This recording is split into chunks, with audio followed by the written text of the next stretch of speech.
welcome everyone. I would say this talk on mediation very much tags on the sentiment of the webinar of my colleague Andrew from last November, who spoke about love and contracts and a non-combative approach to negotiating. He put an emphasis on the language that we use in contract negotiation, which is often bellicose, taken from war. It's a linguistic English thing. There are a lot of metaphors that refer that way, talking about opposing parties rather than participants. So today I'll really try and talk about participants, people or businesses. We're talking about winning and losing. Mediation is about finding a compromise, finding that settlement, that solution.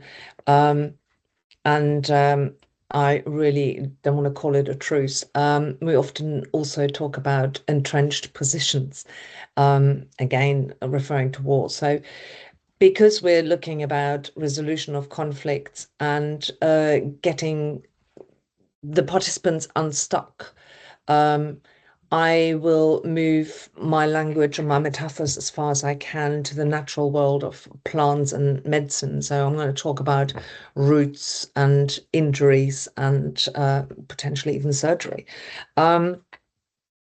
What is mediation? So let me just get to a picture. Mediation is very much a collaborative approach to dispute resolution, and a conflict can very much feel like that maze that we see here on the picture, and seeing the way out is tricky. And I mean, it looks like a fairly gentle cliff on one side and almost a beach on the other, but we can't really see how deep it is. In the maze, there are crossroads for decisions, there are dead ends, and it's very much like that in a mediation. There's a way out, which can be seen from the bird's eye perspective. There's a shallow edge, hopefully. There's a cliff edge, and on the cliff edge, there are rocks. It can be quite rocky. And if you go over the cliff edge, you get wet. So this picture, I think, encapsulates mediation really well. And ultimately, the mediator's role, my role as a mediator, is to guide the participants in the dispute, in the conflict, to find that safe route out. Yeah, to go with the words of the Queen, shall we? So what is mediation? And more importantly, what is it not? So mediation is one of the ADR options. So ADR stands for alternative dispute resolutions. And others are arbitration, you will have heard of, are expert determination, and some other forms, but mediation is, I would say, by far the most consensual way of going forward. It is a confidential process. It's an enhanced negotiation facilitated by a mediator. It's a confidential process, and it's very often, for the lawyers here, carried out without prejudice. So anything that happens in the mediation and is offered in a mediation cannot be used in court as an argument by one of the parties. What's the outcome of the mediation? The outcome is a settlement agreement that allows the parties to step forward. That settlement agreement can take various forms. It can be a future negotiating a license agreement, making sure that there is a license that is actually in an intellectual property rights dispute. It can be a shareholders agreement or a changed shareholders agreement in a dispute between shareholders to a company. It can also result in policies for company governance, where shareholders have got different ideas about how companies are governed. It can lead to the termination of a contract and how contracts are terminated, what the conditions of that termination are. A settlement agreement is binding on the parties insofar as any agreement is binding, and it allows the parties to close that chapter conflict and step forward. And ideally, it paves the way for them to actually go forward. As a mediator, I'm the eternal optimist that that is actually what is happening and what the parties are looking for. What is it not? It is not a judgment. So the outcome is not imposed by the mediator. The outcome is owned by the parties. It's the settlement that the parties agree on. The mediator helps them to get to that. I sometimes liken mediation to parenting, to just basically taking the kids, putting them in a room, talking to them, hearing them out, hearing what they each have to say, why they have this argument, and agreeing how we're going to avoid that argument going forward. So that's mediation in a nutshell, really, but I think it's a bit more grown up. But it is really important that the mediator is not the one finding the solution. It is definitely the solution that the parties come to. I also very much want to make the case for early mediation, because the earlier the intervention, the better. Grasping the nettle by its roots. Here's a plant world metaphor. Big, really, really, really big nettles sting you quite a lot and have got quite a root system underneath them, whereas little nettles that are just budding in springtime are a lot easier pulled out. So I would say early mediation is grasping the nettle by the root. There are challenges to mediation, of course there are.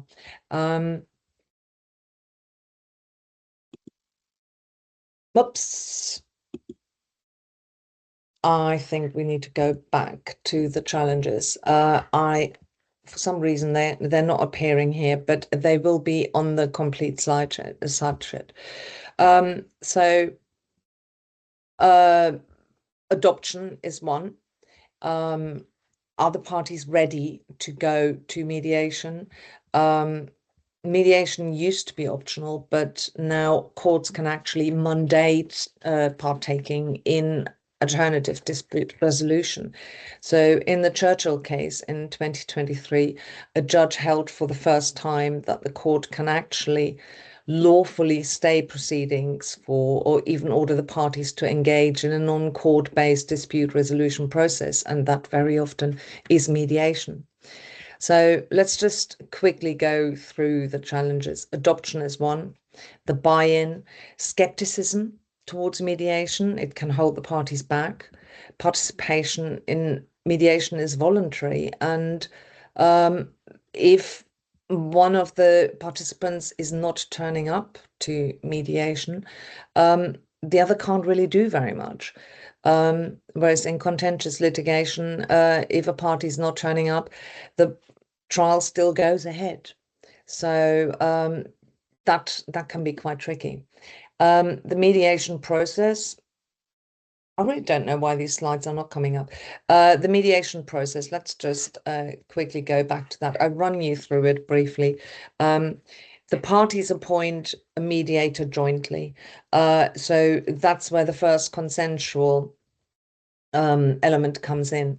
Then the mediator goes and talks to each party what they're seeking to achieve, and encourages a mediation statement. The mediation statement is, on the one hand, setting out what's happened between the parties, how each party sees what has happened, and it also sets out what the parties are seeking to achieve.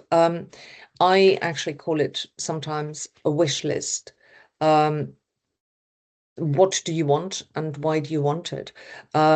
So getting a wish list from seeking compensation to, we really need this software, we really need a license to something, we want out of this relationship at whatever the cost. So there are a variety of things that are that parties want. So then we go into the mediation itself, and the mediation itself has changed from being something that is held in a room to more hybrid, or sometimes even completely virtual. When I started mediating in the early 20 teens, it was very much agreeing on a venue, getting into a room, having multiple rooms. So one room for each party, one room for the mediator, and a big plenary room. Because the mediator will talk to each party individually and to the parties jointly. It is quite important, really, to have that space to talk to the parties jointly, because that's where the unlocking, the getting under the skin of the conflict is actually happening. Because that's where, in total confidence, one participant, one business can talk to the mediator and just say, here's my problem.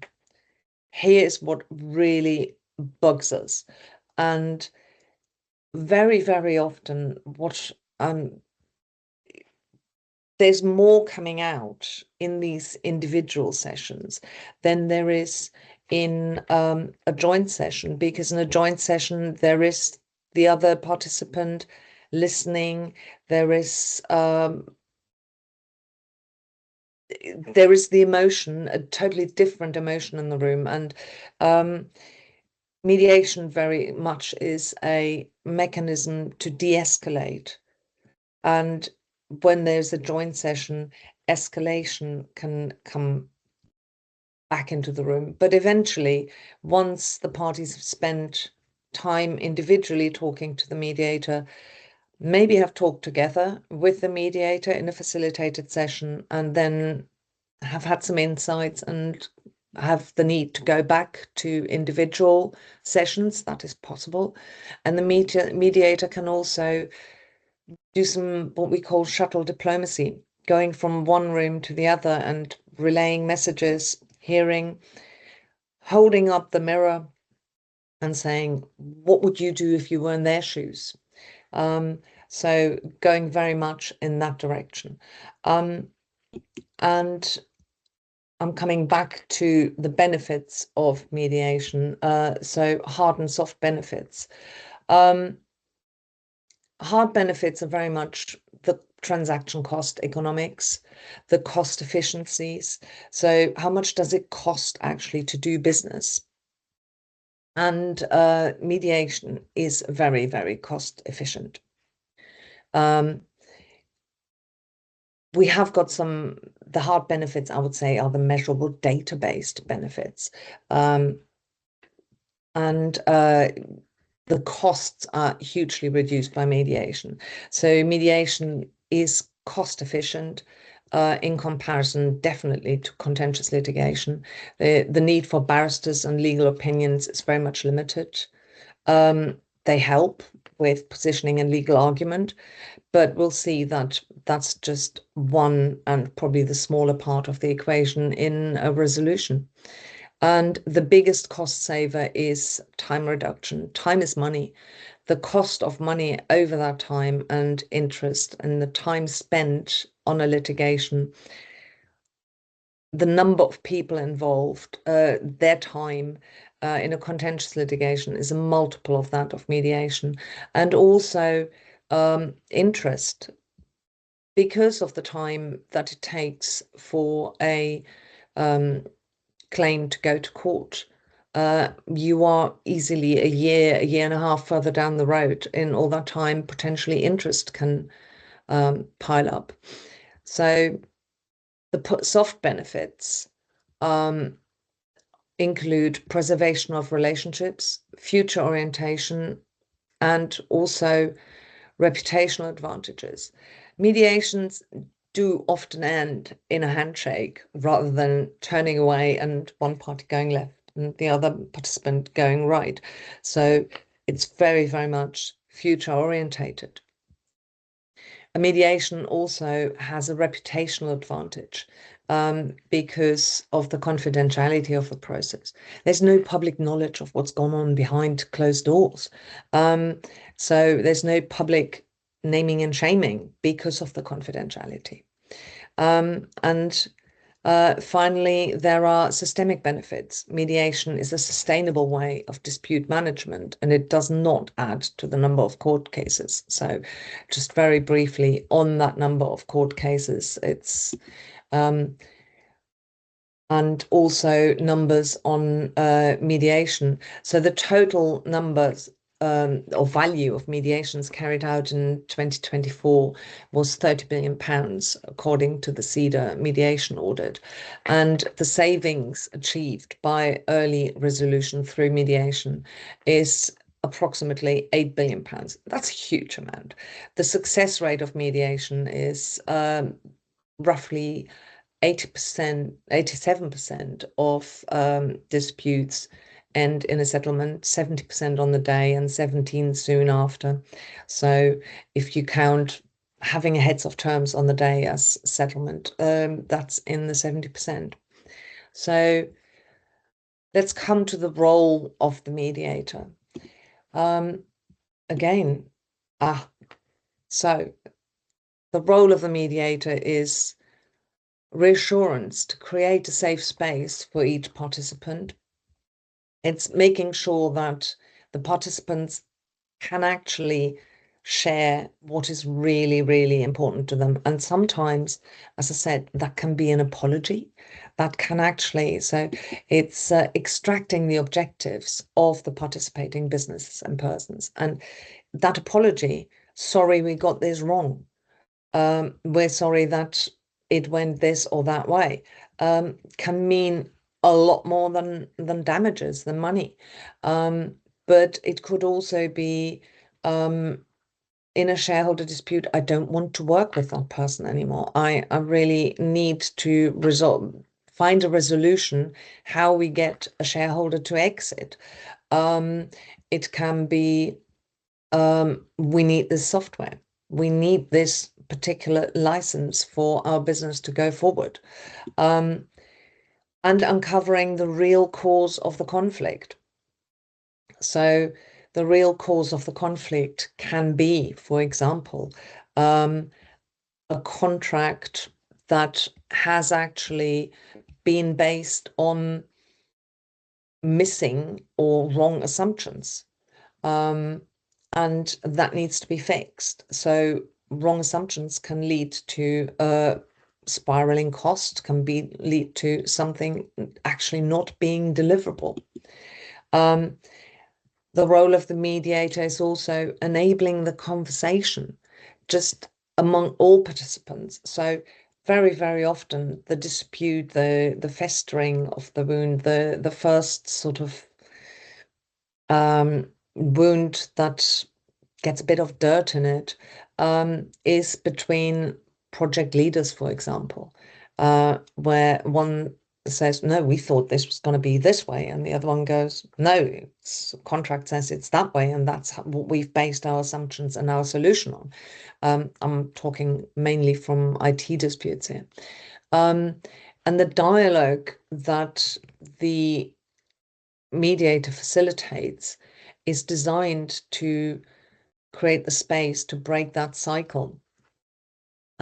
Because at the end of the day, that cycle is a downward spiral, and it's important to have that conversation going and to accept the situation where you are.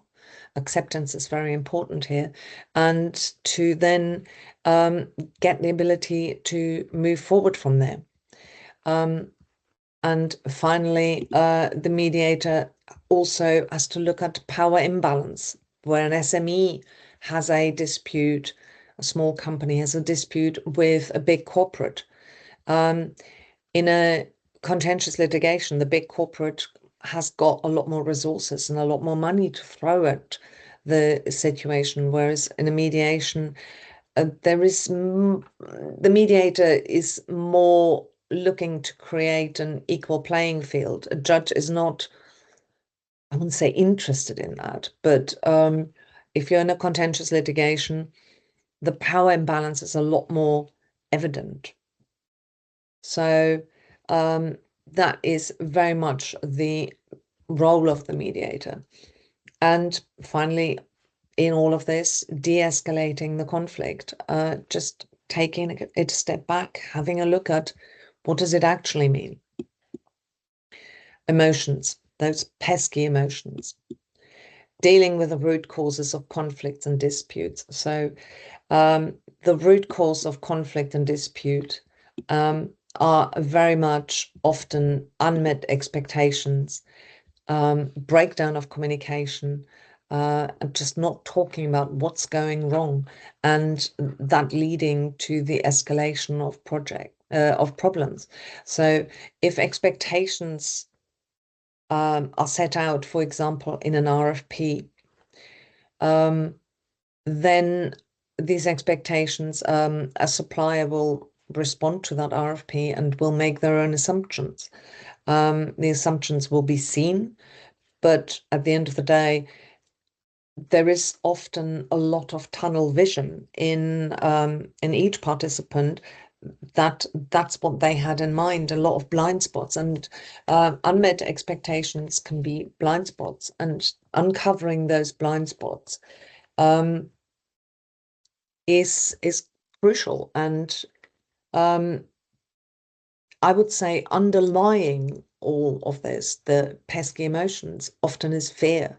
Fear of the CEO, what the shareholders are going to think about this project going wrong, fear of paying too much for certain products. And mediation is ultimately about sharing the pain.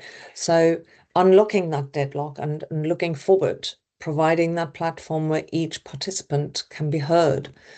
That happens in individual sessions very much. And the mediator reframes and shares between the parties so that they can hold a mirror up and say, how do you think the other participant is feeling about what's going on here? How do you think they're feeling? How do you think they are seeing this particular issue? Can you imagine that it can be seen as something else? It is very much driven by emotional intelligence. And I can, if we have got time, Louise, please let me know. I can probably share some stories, very anonymized, about mediations that I have seen, been involved in, that give you an idea of how things work out. Louise, Absolutely. Yeah, we've got about 6 more minutes, so I would go for it, and then we can, if anybody has any questions, please do put them in the chat, and I can always give them to Ina. Fantastic. So, a shareholder dispute. Imagine a couple of friends going, let's set up our own business together. They're setting up a business together. It works quite well for a while, and it works fine. And along the way, things happen.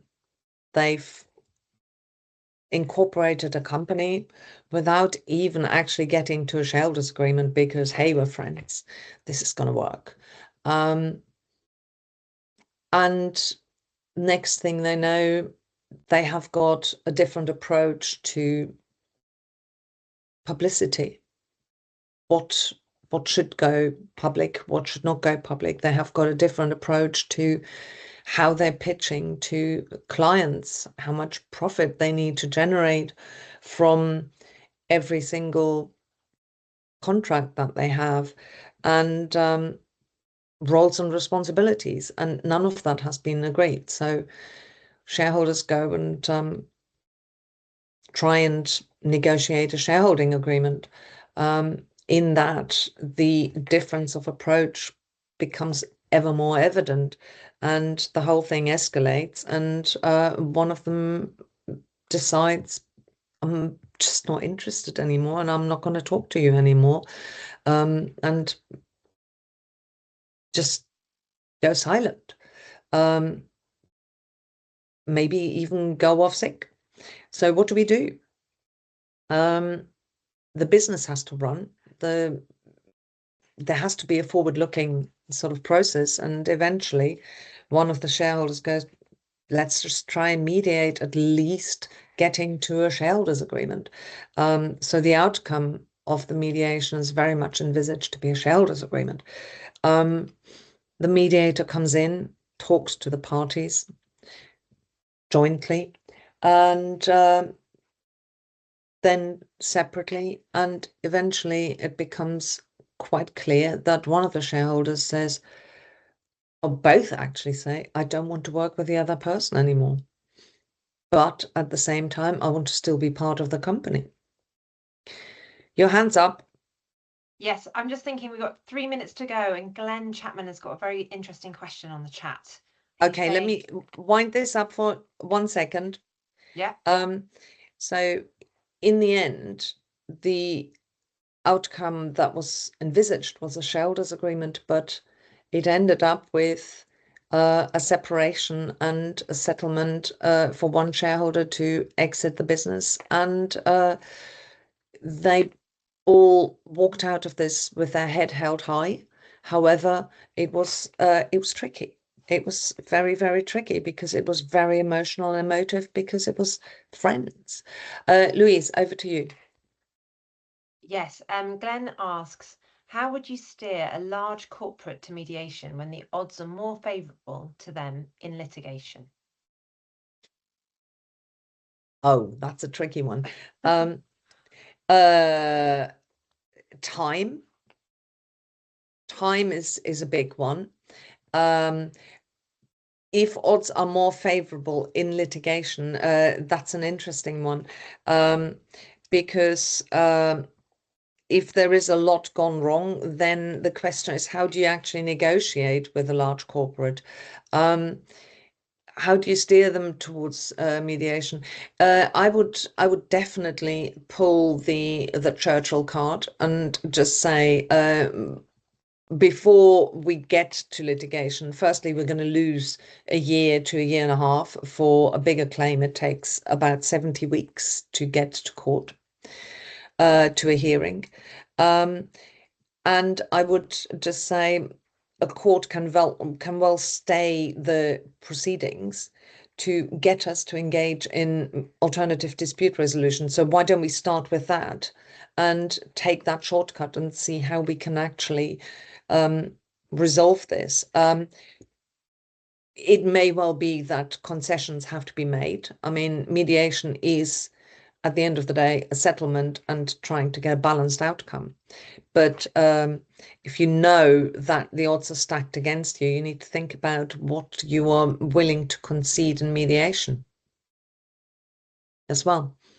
Does that answer your question, Glenn? I'm hoping it does. If it doesn't, Glenn, please feel free to drop us an email and I can get you some time with Ina and we can take this offline. Ah, yes, it does. Good. Fantastic. I'm still happy to talk to you, Glenn. Yeah. That was really brilliant. Thank you, Ina. I realised that it's 1:30. I was going to say 3:30, 1:30, and we said this was only going to be a half an hour session. We will be sending out the notes, the slides with the 2 slides that we're missing and the recording. But please feel free to reach out to us and we're more than happy to have a call or answer any more questions that you may have. But firstly, I'd just like to say a big thank you to Ina for giving up your time.